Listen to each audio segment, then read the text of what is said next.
Kapag may bagyo, naghahanda ka. Pero pag kalusugan na ang may banta, bakit kampante ka? Alam mo yung feeling kapag may paparating na bagyo? Karamihan sa mga tao, nagmamadaling bumili ng bigas, canned goods, candles, tubig, dahil ayaw nating maipit ng walang gamit o pagkain. Pero pag may sakit na paparating sa katawan, minsan or kadalasan, hindi tayo handa. We ignore the signs. And suddenly, boom, health emergency. Parang baha na bigla na lang pumasok sa bahay. Kung nagkakasakit ka tuwing tag-ulan, maybe it's not the weather. Maybe your body is already unprotected. Kung may storm signal sa panahon, dapat may storm shield ka rin sa katawan. In Reway, we believe that prevention is the best protection.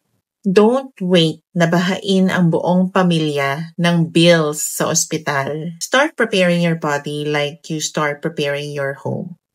Health storm signal number 3 na. Are you ready? Let's do it with the right way.